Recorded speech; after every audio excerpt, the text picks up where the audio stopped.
بالکل نہیں پائی جاتی. بات کرنے کا ڈھنگ نہیں ہے. مہمانوں کے ساتھ کیا معاملہ ہونا چاہیے.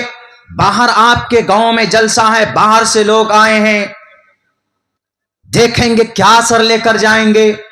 مدرسے میں حافظ قرآن بنے ہیں, وہ حافظ قرآن جن کے ماں باپ کے سر پر کل میدان محشر میں اللہ روشن تاج پہنائے گا, ان کے سر پر آج آپ دستار باندھ دیں تو آج کم سے کم غصہ نہیں ہونا چاہیے. میں مانتا ہوں ان کو بھی غصہ اس لیے آیا ہوگا کہ بھئی اتنا پیسہ تم کو دیے ہم اور تمہارا سسٹم ٹھیک ٹھاک نہیں چل رہا ہے, تو یقیناً مانتا ہوں اس کو غصہ آیا ہوگا. لیکن غصے کا امپریشن کسی پر ہاتھ اٹھا کر یہ شریعت کے خلاف ہے, تہذیب کے خلاف ہے.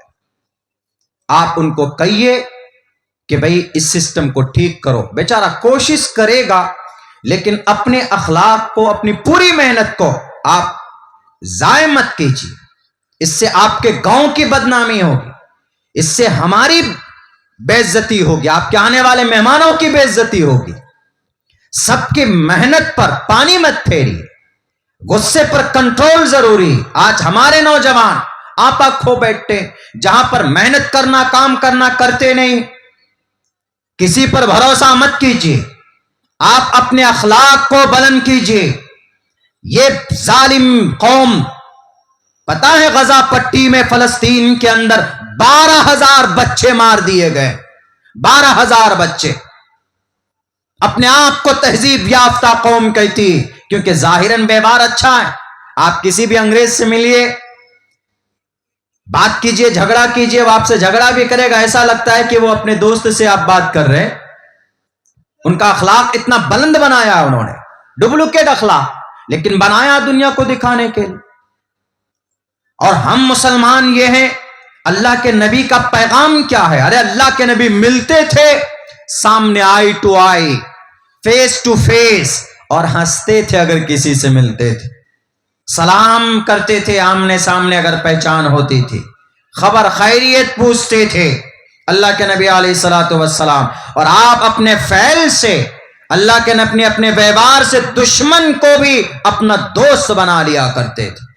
جو مقابلے کے لیے آتا تھا وہ بھی آپ کا دیوانہ بن کر کے جاتا تھا. اسی لیے ہم شان سے کہتے ہیں Islam is the best religion to the entire world. پوری دنیا کے اندر سب سے بہترین مذہب کوئی ہے تو اسلام ہے. کیوں؟ ہر میدان میں ایک سسٹم ہے, ہر جگہ پر ایک اللہ کے نبی علیہ الصلوۃ والسلام کا طریقہ موجود ہے زندگی گزارنے کا. کہاں پر کیا کرنا, آپ کو غصہ ہے تو کیا کرنا ہے, آپ کو خوشی ہو تو آپ کو کیا کرنا ہے. ابھی سن 2024 کی شروعات ہے, مارکیٹ میں جائیے تو مارکیٹ بند. ہمارے نوجوان پہلے اور دوسری جنوری کو ہیپی نیو ایئر کا لیبل لگا کر سب کچھ غائب. یہ جنوری نہیں, یہ جانوری ہے. جانور ای, یعنی سب کے سب جانور بن جاتے. اس میں شراب پیتے, عیاشی کرتے.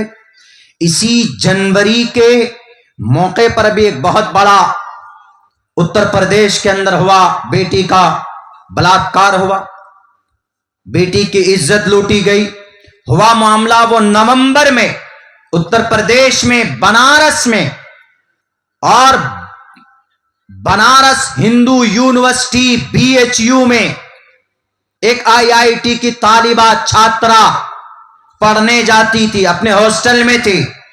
2 شرابی آئے, 2 گنڈے آئے, ایک پارٹی کے, بڑی پارٹی, ایک پرائم منسٹر صاحب کے علاقے میں بنارس یونیورسٹی, بنارس کا MP کون؟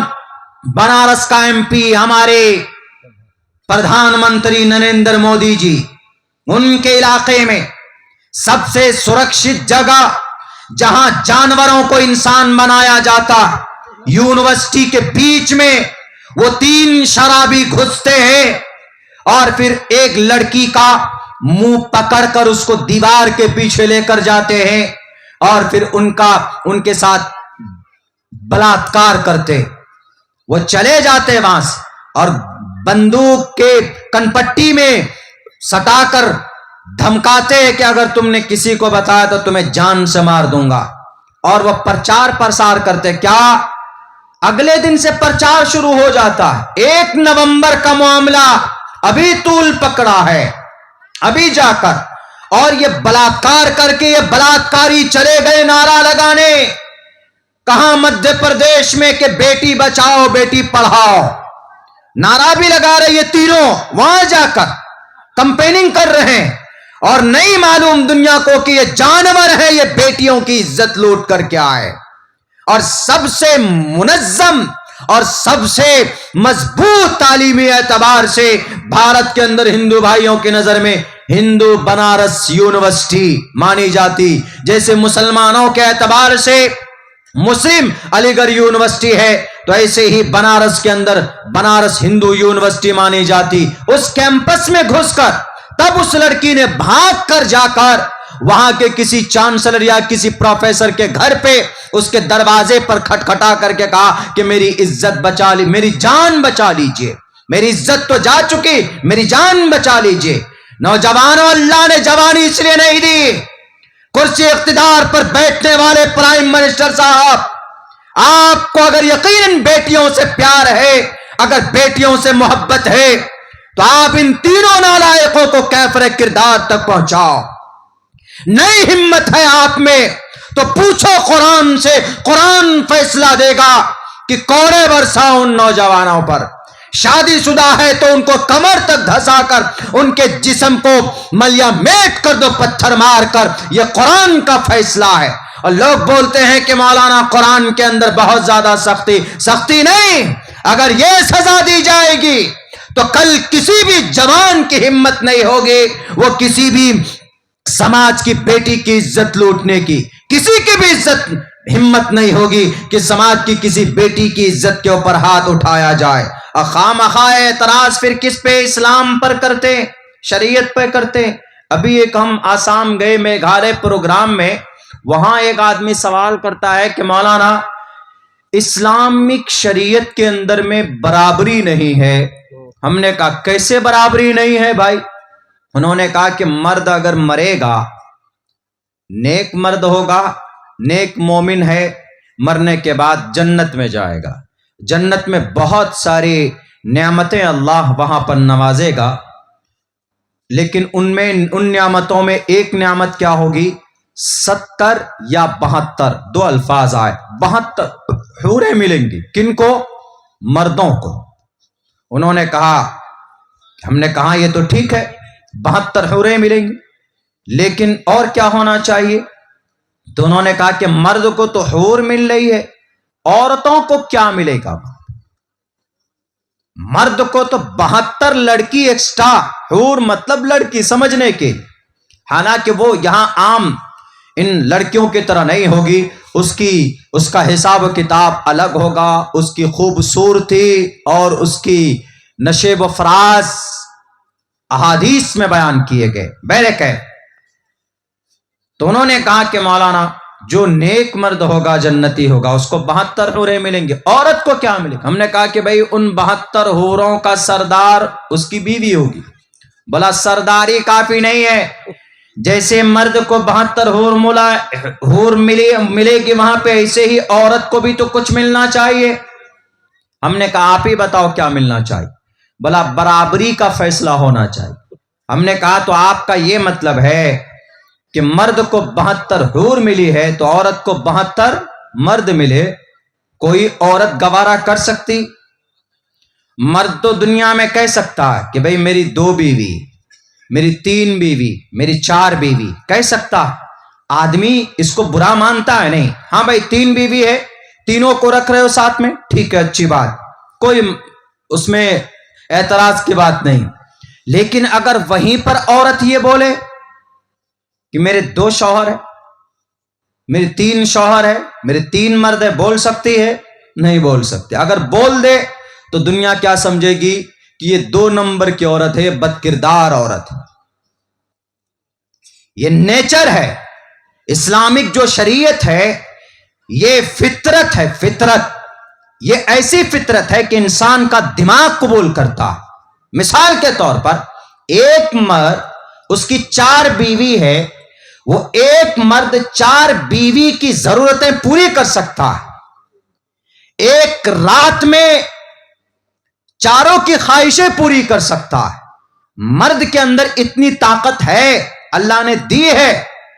اس کا الٹا کر لیجئے، اس کا الٹا مطلب یہ ہے کہ ایک عورت ہو، 4-5 مرد اس پر مسلط ہو جائے تو اگلے دن صبح اس کی لاش ملے گی، وہ زندہ نہیں رہ سکتی۔ فطرت کے خلاف ہے، نیچر کے خلاف ہے۔ اس لیے ہم نے ان کو کہا کہ اگر آپ کا یہ اعتراض ہے کہ بھئی اسلام میں 72 حور مرد کے لیے، عورت کے لیے کیا، اگر عورت چاہے گی کہ بھئی ہم کو کچھ ایکسٹرا ملنا چاہیے، ایکسٹرا جو جائز ہوگا اللہ عطا فرمائے گا۔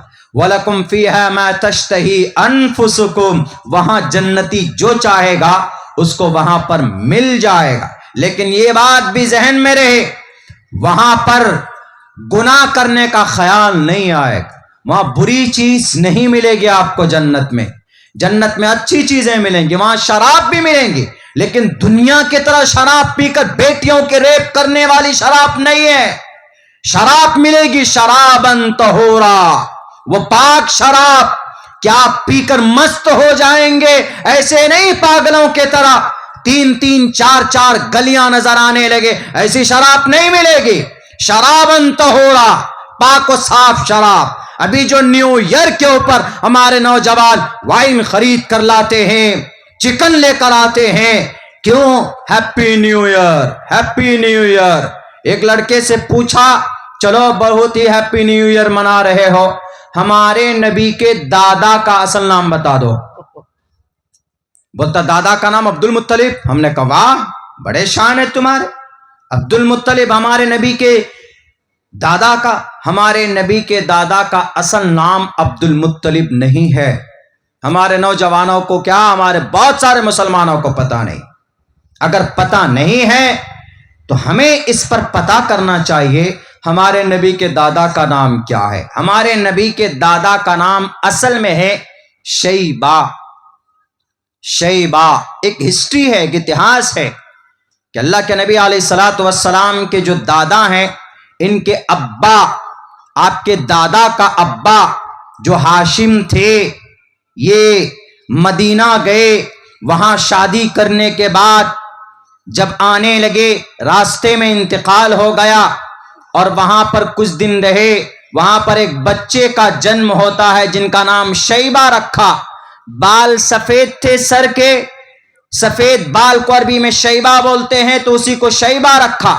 لیکن ہاشم کے 2-3 بھائی مکہ میں تھے، تو اس کا جو چھوٹا بھائی تھا جن کا نام اصل میں مطلب تھا، انہوں نے کہا کہ ارے میرا بھائی جو ہاشم مکہ مدینہ گیا، انتقال ہو گیا، لیکن وہاں اس کا ایک بیٹا ہے، تو بھتیجا چچا بھتیجے کو لینے پہنچ گئے اور وہاں سے اپنے اونٹ میں بٹھا کر جب لا رہے تھے تو مکہ والے بولتے تھے کہ ارے یہ تو غلام لے کر آیا، اور عربی میں غلام کو عبد بولتے ہیں، چونکہ اب مطلب ان کا نام تھا، چچا کا نام جو لے کر آ رہے تھے، تو سب لوگ بولنے لگے عبد المطلب، یعنی مطلب کا غلام۔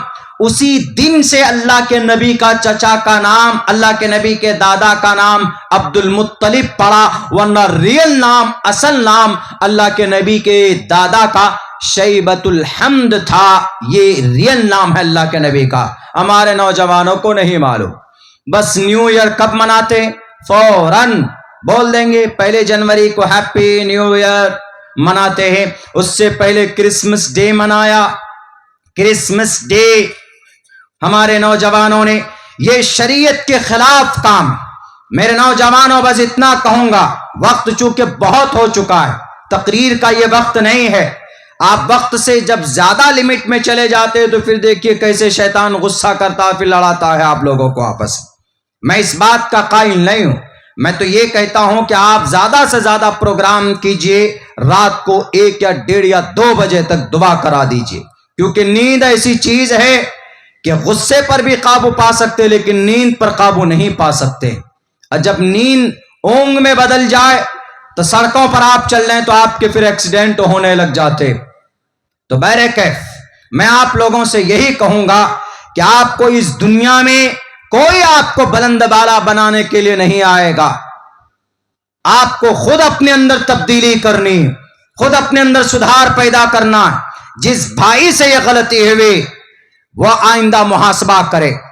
نیا سال ہے، محاسبہ کرنے کا وقت ہے کہ ہم نے پچھلے ایک سال میں کیا کمایا، کیا کھویا، ہم نے کتنی ترقی کی، ہم نیکیوں میں کتنے آگے تھے، کتنے پیچھے بڑھے. ہمیں اس پر محاسبہ کرنے کی ضرورت ہے. ورنہ ایسے ایسے قوانین بنائے جا رہے ہیں آپ کے ملک میں، آپ جیل میں ٹھونس دیے جاؤ. کل حیدرآباد میں تھا، میری 11:30 بجے کی فلائٹ حیدرآباد سے کلکتہ کے لیے تھی. پورا حیدرآباد شہر کے اندر گاڑی لائنوں میں لگی ہوئی ہے، ایک ایک پیٹرول پمپ میں. معلوم نہیں تھا، پوچھا ایسا کیوں ہوا؟ انہوں نے کہا کہ کالا قانون آ گیا اس دیش میں، ڈرائیوروں کے لیے یہ قانون موت ہے. وہ قانون نیا کیا آیا؟ Hit and run.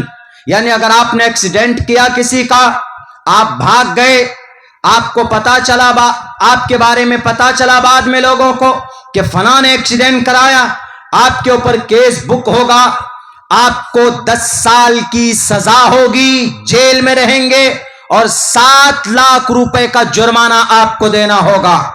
یعنی آپ ڈرائیور ہیں، آپ کی پرسنل گاڑی ہے تو بیچ کر جرمانہ بھریے اور سزا بھی 10 سال کی.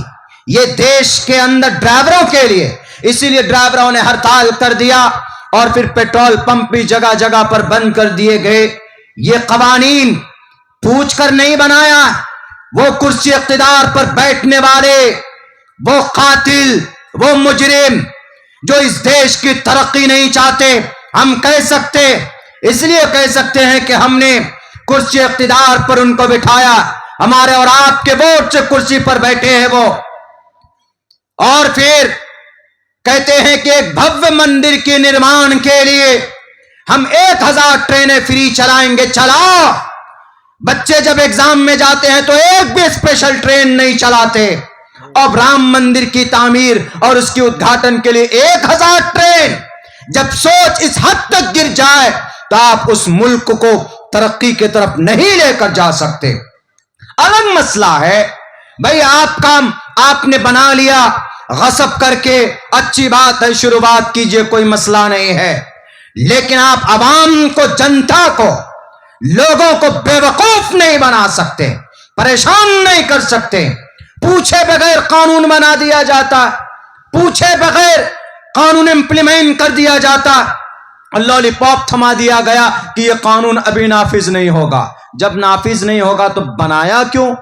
راجیہ سبھا میں پاس ہو گیا، لوک سبھا میں پاس کر دیا، راشٹرپتی جی مہر لگا دیے، اب کیا قانون میں؟ قانون تو بن گیا.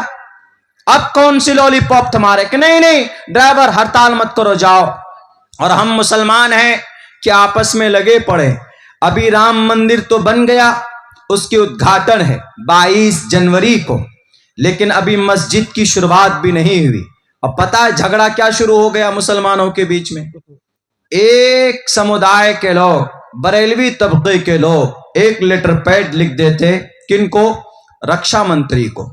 شاید راشٹرپتی کو لکھا ہے کہ رکشا منتری کو لکھ دیا. ان کو لکھا ہے کہ ہماری مسجد کی، یعنی بابری مسجد کے عوض میں جو مسجد بننی ہے، جو کئی ایکڑ زمین دی ہے، وہ زمین ابھی فائنل نہیں ہوئی ہے. زمین کہاں ملے گی یہ فائنل نہیں ہے. لیکن ابھی سے مسلمان لڑ رہا ہے، گوشت مچھلی کھا کر. ابھی سے مسلمان آپس میں لڑ رہا ہے. ایک سمودائے کہتا ہے کہ اس مسجد کی بنیاد ہم ڈالیں گے، دوسرا سمودائے کہتا ہے کہ نہیں ہم زیادہ شریف ہے تم سے، ہم ڈالیں. تیسرا سمودائے کہتا ہے کہ نہیں ہم ڈالیں.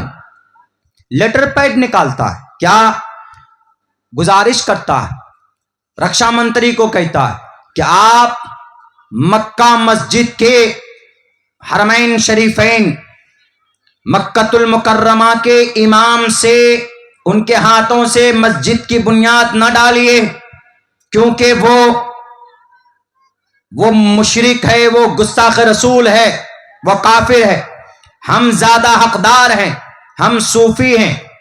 ٹھیک ہے، آپ ابھی آئے میدان میں.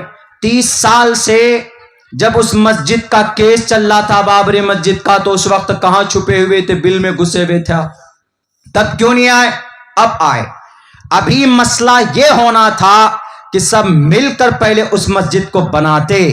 ایک طرف تو مسجد کی جگہ پر مندر بن کر تیار ہے، اور ایک طرف بنیاد کی اینٹ بھی نہیں ڈالی گئی. ابھی سے انتشار شروع. سب سے بڑی ذلت کی وجہ شیخ الہند رحمت اللہ علیہ نے، جو جیل میں تھے، مالٹا کے جیل میں، انہوں نے جیل میں جا کر جب آئے باہر تو دارالعلوم دیوبند کے کسی صحن میں بیٹھ کر انہوں نے یہ بھاشن دیا تھا، بلکہ وہاں کے پروگرام میں انہوں نے اسپیچ دی تھی اور کہا تھا کہ میں قید میں تھا، لیکن قید میں جانے کے بعد میں نے غور و فکر کیا، مجھے مسلمانوں کی ذلیل ہونے کی 2 کارن سامنے میرے نظر کے سامنے آئے. ایک تو ایک کہ مسلمان قرآن سے دور، دوسری یہ کہ مسلمان آپس میں لڑتا ہے، آپس میں جھگڑتا ہے. دیکھ لیجئے، بیٹی مرتد ہوئی، عالمہ بیٹی مرتد ہو گئی، کافر بن گئی، مشرک بن گئی. عالمہ پڑھی لکھی لڑکی، اس پر کوئی لیٹر پیڈ نہیں نکالا ان بہروپیوں نے، ان نالائقوں نے، ان شدت پسندوں نے، کہ بیٹی مرتد ہو گئی. عالمہ بیٹی جو مدرسے میں پڑھ رہی تھی، ان کے اوپر کوئی لیٹر پیڈ نہیں نکالا. لیکن ابھی مسجد بنی نہیں. جن کے 33 کروڑ خدا ہے وہ مندر بنا چکے، تمہارا ایک خدا ہے تو ایک مسجد نہیں بنی. تم سے لڑنے پہ، تلے پہ. یہی وجہ ہے کہ اللہ کی مدد نہیں آ رہی. غزہ میں 12,000 بچے مار دیے گئے، 35,000 جوان اور بوڑھوں کی لاشیں بچھا دی گئی. غزہ پٹی پر ڈیلی بم برسایا جاتا ہے. 40 ارب ٹن بارود گرایا جا چکا ہے غزہ پٹی پر اسرائیل کے ذریعے سے. کسی کی زبان نہیں کھلتی، اللہ کی مدد نہیں آتی. کیوں نہیں آتی؟ ہمارے اور آپ کے اعمال بد کی وجہ سے. کیا دنیا کے اندر مسلم قوم طاقتور نہیں؟ پیٹرول مسلمانوں کے پاس، ڈیزل مسلمانوں کے پاس، گیس مسلمانوں کے پاس، سونا چاندی مسلمانوں کے پاس، سب کچھ مسلمانوں کے پاس. اس کے باوجود بھی انگریز گیس کس سے خریدتے؟ پیٹرول ڈیزل کس سے خریدتے؟ مسلمانوں سے خریدتے. لیکن پھر بھی مسلمانوں کو غلام بنا لیا ہے ان لوگوں نے. اور مسلمان ان کے پیچھے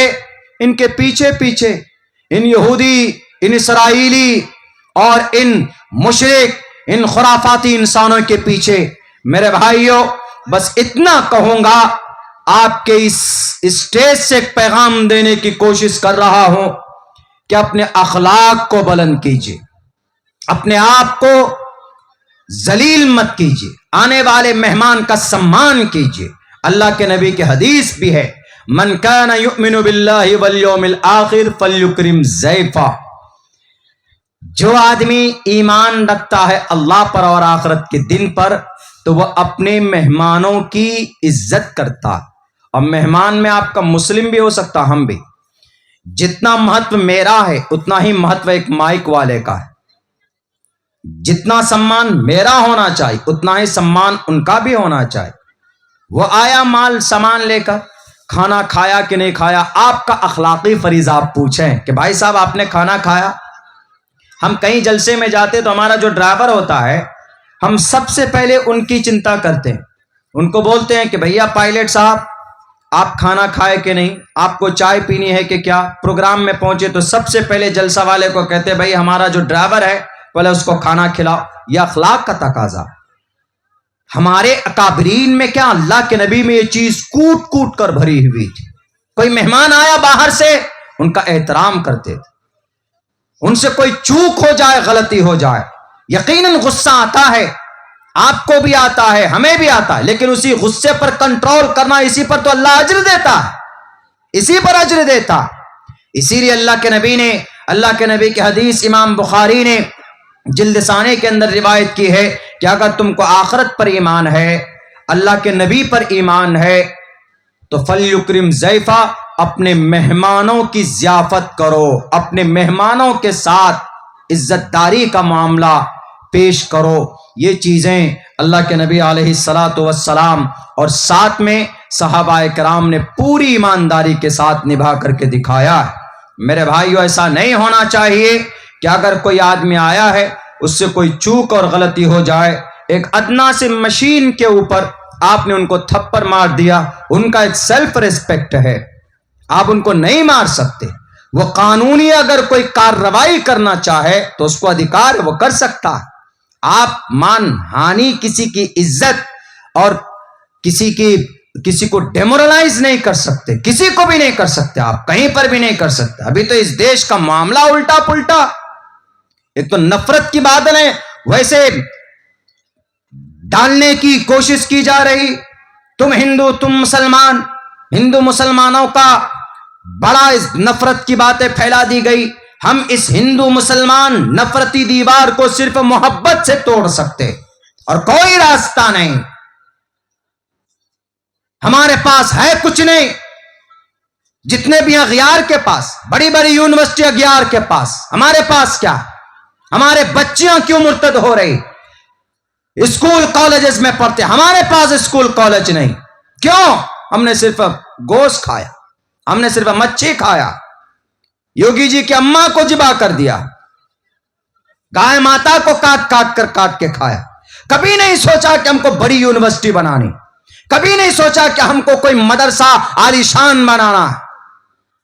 پوچھئے آپ کے اس مدرسے کے محتمم صاحب سے، پوچھئے کتنا بیچارہ محنت کرتے ہیں تب جا کر ایک مدرسہ چلتا، اور سوچتے ہیں کہ یہ مدرسہ ہے، محتمم صاحب چندہ کرتے ہیں۔ اگر عالم مدرسہ نہ ہو تو گاؤں مرتد ہو جائے گا، کئی خدا کی عبادت کرنے لگ جائیں گے، آپ مشرک بن جائیں گے، کافر بن جائیں گے۔ جو دھارمک ہے ضروری ہے، ان کو چلانے کے لیے ہمارے علماء کتنی محنت کرتے، ہمارے پاس کچھ نہیں تب بھی ہم سینہ تان کر چلتے۔ بڑے بڑے بزنس، بڑے بڑے کاروبار میں ہمارے لوگ نہیں، ہمارے برادران وطن ہیں، اور ہم اپنے آپ کو ترم خان سمجھتے ہیں۔ نہیں میرے بھائیوں، میرے مسلمانوں، اگر کامیابی چاہتے ہو، گمراہی سے بچنا چاہتے ہو، تو قرآن کو اور حدیث کو مضبوطی کے ساتھ پکڑو۔ جہاں پر مدرسہ ہے، جہاں پر مکتب ہے، قرآن کی تعلیم ہوتی ہے، اس کو مضبوطی کے ساتھ آگے بڑھائیے۔ آپ زیادہ نہیں، مدرسے کی تعمیر و ترقی کے لیے زیادہ نہیں مانگا جائے گا، آئندہ کے لیے ایک ترتیب بنائی۔ آپ کے پورے گاؤں میں اگر 300 گھر ہے تو ہر گھر سے 100 روپے بھی اگر آپ پیش کریں گے تو 10, 15, 20 ہزار روپے مہینہ جمع ہو جائے۔ ہمارے جو اساتذہ جو چندہ کرتے، ان کا ٹینشن ختم ہو جائے۔ 11 ارب سے بنانا وہ مندر کچھ ہی سال میں بن کر تیار۔ ابھی ہمارے مسجد کو بنانے کے لیے 1 کروڑ بھی پیسہ جمع نہیں ہوا۔ چندہ کریں گے لوگ، تب جا کر وہ مسجد کی کام کو شروع کریں گے۔ باطل طاقت تو ہے ہی آپ کو مٹانے کے لیے، ختم کرنے کے لیے، لیکن ہمارے اندر بھی وہ جستجو، وہ محبت اور وہ شوق نہیں ہے۔ ہمارے نوجوان کاروبار نہیں کرنا چاہتے، نبی کے طریقے کو اپنانا نہیں چاہتے۔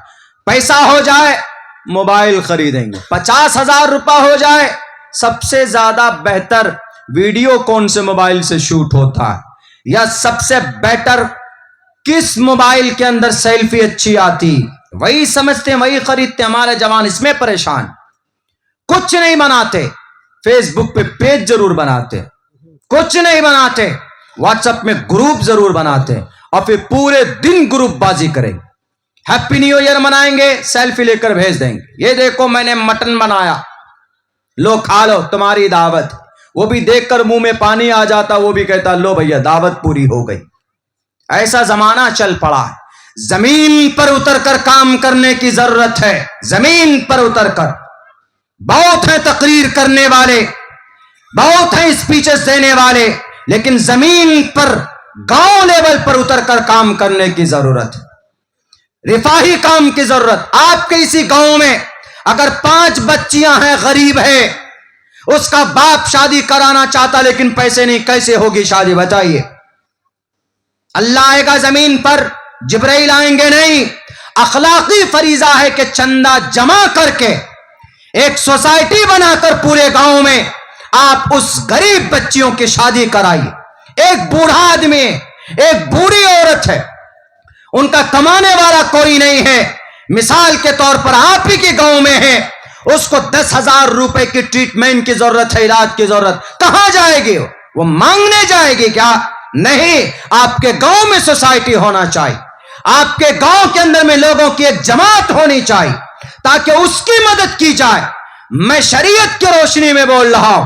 اللہ کے نبی نے یہ تنظیم بنائی تھی, اللہ کے نبی نے یہ سوسائٹی بنائی تھی, اور یہ سوسائٹی, یہ تنظیمیں ہمارے بھارت کے اندر, اغیار کے اندر موجود. یہودی اتنے طاقتور ایسے نہیں بنے, 18 تنظیمیں کام کرتی. اگر ایک یہودی کو اگر ذرہ برابر ایک قطرہ خون بہے تو ساری تنظیمیں ایک پلیٹ فارم پر کھڑے ہو کر ان کے حال پوچھنے کے لیے تیار رہتی. ہم لڑتے, مرتے ہیں, مار دیے جاتے, کوئی پوچھنے کے لیے نہیں آتا ہے. ابھی کچھ دنوں, 1.5 ہفتہ پہلے سیوان بہار کی دھرتی میں ایک باپ اپنے بیٹے کو لے کر جاتا, چھوٹا بیٹا ہے, ہاتھ پکڑ کر چل رہا, سامنے سے آتے ہیں نالائق, حرام خور, وہ ڈاکو, وہ قاتل, وہ گولی مارتے ہیں.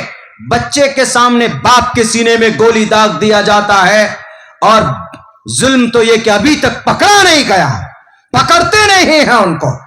اور تقریریں کرنے والے کرتے ہیں کہ انصاف ملنا چاہیے, انصاف ملنا چاہیے. تقریر کی ضرورت نہیں, کارروائی کی ضرورت. کیس بک ہونا چاہیے. وہ جو بیوہ ہوئی ہے, اس کی بیوی, بچے یتیم ہوئے, اس کے گھر تک پہنچیے, ان کو فنڈ کیجئے. ان کو لگے کہ اگر میرا شوہر مر جائے تو ہماری قوم پیچھے کھڑی ہوئی ہے, کوئی نہیں آتا. بھارت کے اندر راجستھان میں ایک شخص کو مارا گیا, قتل کیا گیا. اس کا نالائقوں نے قتل کیا, حرام خور تھے, وہ شرابی تھے, کبابی تھے, کون تھے. کہا گیا کہ مائنڈ ان کا ہاتھ تھا مسلمانوں کے ذریعے سے, لیکن پتا ہے 50 لاکھ روپے چندہ کر کے ان کی مدد کی گئی. اس راجستھان میں مسلمان مار دیا جائے, موب لنچنگ ہو گیا, 50 روپے تک ان کے گھر پہ نہیں پہنچا پاتے ہم لوگ.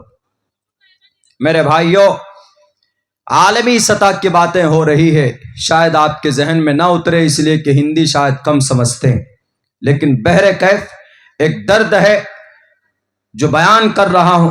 پورے بھارت میں جانا ہوتا ہے, استھتی دیکھ کر, حالت دیکھ کر بہت زیادہ تکلیف ہوتی ہے کہ فیوچر میں, مستقبل میں اس قوم کے ساتھ کیا ہوگا. اسی لیے ہم ہر جلسے میں کہتے ہیں کہ قرآن سے رشتہ مضبوط کیجئے, مدرسوں کو تعمیر کیجئے, تعلیمی ادارے بنائیے, اور آنے والی جو آپ کی نسل ہے, جو چھوٹے چھوٹے بچے ہیں, آنکھ بند کر کے ان بچوں کو پڑھائیے بس, اور کچھ مت کیجیے. وہ بچہ آپ کا تعلیم یافتہ ہو گیا تو دنیا کے اندر انشاءاللہ وہ ترقی کے منازل ضرور طے کرے گا. بس ایک ہی راستہ ہے, تیر تلوار لے کر لڑنے کی ضرورت نہیں ہے. اپنے بچوں کو بس پڑھا دیجیے, تعلیم یافتہ بنا دیجیے گا, تو کبھی اگر اس طرح کا معاملہ آئے گا, غصہ آئے گا, تو پڑھا لکھا ہوگا تو جلدی کسی پر ہاتھ بھی نہیں اٹھائے گا. سماج بھی ترقی کرے گی, وہ بچے کی زندگی کے اندر پروگریس کرے گا, اور علاقے کے اندر ترقی ہوگی, تو انشاءاللہ تبارک و تعالی کبھی بھی ذلت اور رسوائی کی زندگی نہیں گزارنی پڑے گی. یہ لمبے وقت کی بات نہیں ہے, میرے خیال سے وقت کافی ہو چکا ہے, 3 بج چکے ہیں, لوگ سو رہے ہیں, دیکھ کے سر نیچے ایسے کر کے ایک دم جا چکے ہیں. اسی لیے گزارش کرتا ہوں, کیا مولانا دعا کر دیا جائے, مجھے بھی چونکہ نیند آ رہی, اور پھر پورا سسٹم چینج ہو چکا ہے. اللہ سے دعا کیجیے کہ اللہ تبارک و تعالی ہم ایمان والوں کو قرآن و شریعت کے مطابق زندگی گزارنے کی توفیق عطا فرمائے. اور دوسری نہیں تو ہم آپ کے حساب سے نہیں کر سکتے جلسہ. ہمارے سسٹم میں 5 گھنٹے لگیں گے جانے میں ہم کو, وہاں ٹرین پکڑنے میں. اب پوری رات کا جلسہ, وہ دیکھ کے سو رہے ہیں ان کو, ان کو بولے بھئی اٹھیے، اٹھیں گے پھر ایسے کر لیں گے. 2 مقرر میں پوری رات کا جلسہ ہوتا. آپ کے یہاں نظام بدلیے، جلسہ پوری رات کا جو آیا ہے باہر سے وہ اپنی سواری پہ آیا. صرف بولنے سے لوگ سو رہا ہے تو بولنے کی بھی بے عزتی ہوتی ہے نا. سن نہیں رہے آدمی. پوری رات کا جلسہ ضروری نہیں، یا آپ کے صرف یہ کچھ علاقوں میں، ایک آپ کے علاقے میں ایک ہمارے علاقے میں 4 رات کا جلسہ کر رہے ہیں، پوری رات کا. ابھی میگھالیہ میں پروگرام کیا ہوں 4 دن کا جلسہ، لیکن رات کو 12 بجے دعا ہو گئی. وہ ٹھیک ہے، ان کا کہنا ٹھیک ہے. جو لوگ باہر سے آئے وہ کیسے جائیں گے؟ ہر کوئی ٹیمپو لے کے آیا، پیدل نہیں آیا. ہر کوئی سواری لے کے آیا، یا نہیں تو مسجد ہے، آرام کر سکتے ہیں. لیکن لوگ سو رہے ہیں، وہ دیکھیں وہاں پر بھی بیٹھ کے ایسے سو رہا ہے، ایسے کر کے. بتائیے، ان کے سامنے بات کر کے بات کی توہین ہے، بے عزتی. اسی لیے بڑا لمبا سفر ہمیں بھی طے کرنا ہے. ہم لوگوں پر بھی رحم کیجئے کہ بھئی یہ پوری رات کا جلسہ کرنا ہے تو پھر 3 4 مقرر کو بلائیے، اس کے بعد پھر تقریر کیجئے. بیچ میں وقفہ کر کے چائے پلا دیجئے، سب فریش ہو جائیں گے، پھر دوبارہ بیٹھیں گے. کوئی تہجد پڑھے گا، ذکر و اذکار کراتے رہیے تاکہ نیند بھاگ جائے. لیکن ایسا نہیں، ابھی کر کے 1 1.5 گھنٹہ تقریر ہو جائے گی، چلیے اذان ہوگی سب جا کے سو جائے گا. فجر کی نماز کوئی پڑھے گا نہیں. فجر کی نماز پڑھنا ضروری ہے، جلسہ اور تقریر کرنا ضروری نہیں. آپ فجر کی نماز چھوڑ دیں گے، اللہ آپ سے پوچھے گا کہ نماز کیوں نہیں پڑھی تھی. آپ تقریر نہیں کیجیے گا، اللہ نہیں پوچھے گا کہ تقریر کیوں نہیں کی تھی. اسی لیے جو چیزیں فرض ہے اس کو سامنے پہلے رکھیے تو برکت ہوگا. ضروری نہیں ہے کہ بھائی 3 بجے 4 بجے 5 بجے رات تک جلسہ ہو. 12 ہی بجے تک کیجیے، 1 بجے تک ہی کیجیے. فریش ہو کر سب سنے گا اور اعلان کر دیجئے جلسوں کا کہ بھئی ہمارا جلسہ 1 بجے تک دعا ہو جائے گی. پھر دیکھیے کہ جلسہ بھی کامیاب، سب تازہ دم ہو کر سنیں گے. اس کے بعد پھر لوگ اپنے گھروں کو جائیں گے، سوئیں گے بھی، اٹھ کر فجر کی نماز بھی پڑھیں گے. یہ نظام بنائیے. یہ اچھا نظام میں اس لیے بتا رہا ہوں کہ یہ میرا تجربہ ہے، اس سے جلسہ کامیاب ہوتا ہے. وہ بس 2 بجے کے بعد چل رہا ہے، کچھ ہی لوگ بیٹھے ہوئے ہیں، کوئی ادھر سو رہا ہے، کوئی ادھر جا کے چائے پی رہا ہے. اس سے بولنے کی، تقریر کی، قرآن و حدیث کی توہین ہو جاتی. اسی لیے آئندہ کے لیے اس چیز کا خیال رکھیں. ہم لوگوں کو بھی آگے سفر کرنا ہوتا ہے. ابھی نکلیں گے تو میرے خیال سے 7 8 بجے تک ہم لوگ پہنچیں گے. 8 بجے ان کی ٹرین ہے، 7 بجے اور گیسٹ آ رہے ہیں. ہم کو بھی 6 بجے تک پہنچنا بہت ضروری ہے. یہ تھوڑا سا مسئلہ رہتا ہے ہم لوگوں کا. اسی لیے ہم گزارش کرتے ہیں پروگرام والوں سے، مسئلہ تو اپنی جگہ پر ہے لیکن کامیاب پروگرام کرانا چاہتے ہیں تو عشاء کے فوراً بعد جلسہ شروع کر دیجئے. مغرب سے عشاء تک جو بھی کھانے کا نظام ہے پورا کر دیجئے.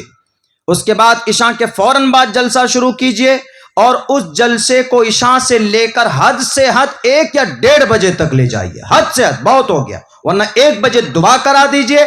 ہر کوئی جا کر سو جائیں گے. کچھ لوگ باہر سے اگر آئیں، ان کے لیے اگر کوئی جانے کا انتظام نہیں ہے تو مسجد میں انتظام کر دیجئے. جیسے یہ پنڈال ہے تو اسی میں آپ نے ابھی سردی ہے تو اس میں جو پال بچھے ہوئے ہوتے ہیں وہ بچھا دیجئے، تو وہاں پر بھی 2 3 گھنٹہ وہ آرام کر سکتے ہیں. 1 2 اور رضاکار کو لگا دیجئے اگر ایسا مسئلہ ہے. ورنہ ہر کوئی سواری لے کے آتا ہے، کوئی بائک میں آتا ہے، کوئی رشتہ دار کے یہاں آ جاتا ہے، کوئی ٹیمپو میں آ جاتا ہے، کوئی آٹو میں آ جاتا ہے، تو جانے ان کے لیے آسانی ہوگی. تو اس طرح کا نظام بنائیے گا تو انشاءاللہ جلسہ کامیاب ہوگا اور اچھا جلسہ ہوگا. ورنہ 2 بجے بٹھا کے بولیے گا کہ مولانا 2 گھنٹہ تقریر کیجئے. میں 3 گھنٹہ بول سکتا ہوں، 4 گھنٹہ بول سکتا ہوں، لیکن اس کے لیے مولانا صحیح ٹائم دیجئے. آپ ہم کو بٹھا دیجئے 9 بجے 10 بجے، انشاءاللہ 4 گھنٹہ میں تقریر کروں. اصل جو تقریر جو باتیں کرنی ہے وہ ٹوٹل باتیں اترتی ہے عوام کے توجہ سے. ایک کوئی ادھر سو رہا ہے، ایک کوئی ادھر کر رہا ہے، ہم تقریر کر رہے ہیں، وہ بات آنے والی جو ہوتی وہی غائب ہو جاتی. ہمارا کنیکشن عوام سے ہوتا ہے، ان سے ہوتا ہے. ان کے اندر کتنی شوق ہے، کتنا جذبہ ہے، اسی حساب سے ہم بات رکھ پاتے. تو یہ ہے کنیکشن عوام کا مقرر کے ساتھ ہونا چاہیے. اب اس میں یہاں یہ سچویشن ہوتی نہیں، یہ بھی بیچارے مجبور ہوتے ہیں. 2 بجے کے بعد آپ نیند روک پائیں گے؟ دیکھ لیجئے تو آپ اگر بیٹھے عشاء کے وقت سے 2 بجے کے بعد آپ کو نیند آنا لازمی ہے. وہ الگ بات ہے کہ ہمارا جوان منہ میں پڑیا اڑیا ڈال لے، وہ کرتا رہے تو وہ چلتا رہتا ہے معاملہ، وہ نیند نہیں آئے گی اس کو. لیکن یہ ہے کہ بہت مشکل ہے نیند کے اوپر قبضہ کرنا. بہرکیف اس وقت تک آپ لوگ بیٹھے، یہ بہت بڑی بات ہے. آپ کی نیند کی قربانی کو اللہ قبول فرمائے، اور جو بھی کمی کوتاہی ہوئی ہے اللہ ان سب کو درگزر فرمائے. سب سے بڑی بات یہ ہے، اور آئندہ کے لیے اور اس جلسے کی برکت سے اس گاؤں کے اندر خوشحالی دے، دین کی فضا کو عام کرے. بہت بہت شکریہ، جزاک اللہ. السلام علیکم ورحمۃ اللہ وبرکاتہ.